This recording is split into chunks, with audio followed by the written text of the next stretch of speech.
After months of speculation and leaked information on September 30th, Google finally revealed the Pixel 4a 5G and the Pixel 5.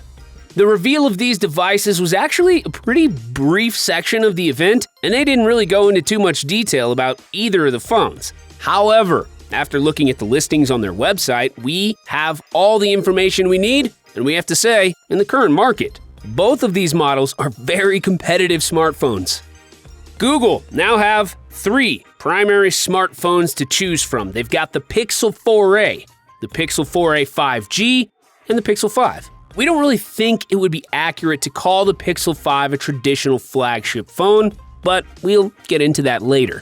This lineup is really simple, kind of similar to what Apple offers, and as I'm sure a few of you will agree, much better than the mind-boggling Samsung smartphone marketplace. However, while it is a simple lineup, choosing the perfect one for you may not be so straightforward. From its name, one would think that the 4a 5G is just the 4a with a different modem, but it's far from it. Both of these phones have very key, distinct hardware features, making the Pixel 4a 5G more of a budget Pixel 5 alternative rather than a Pixel 4a with a 5G connectivity.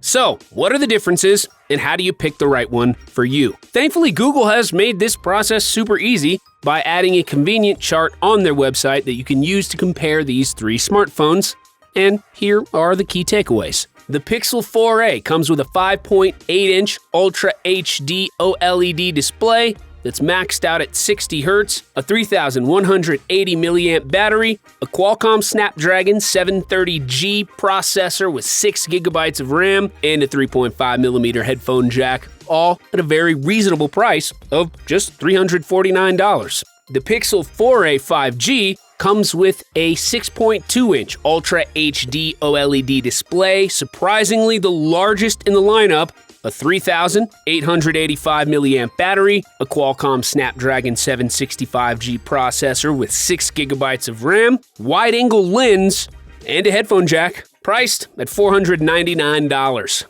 And the granddaddy of them all, the Pixel 5. It comes with a 6-inch flexible OLED display with a 90 Hz refresh rate, a 4,080 mAh battery, a Qualcomm Snapdragon 765G processor with 8 GB of RAM, a wide-angle lens, and this device actually loses the headphone jack, which means you'll have to use wireless headphones. Speaking of wireless, the Pixel 5 adds wireless and reverse wireless charging, water resistance, and a more durable aluminum build, all for $699. Looking at the spec sheet, you can immediately tell that picking one of these 3 smartphones isn't cut and dry. Unlike the Samsung lineup, where you can just easily go for the S20 Ultra if you want the best of the best in a large form factor, with this lineup, you basically have to choose between screen size and power. The Pixel 4a 5G brings with it huge improvements to the Pixel 4a.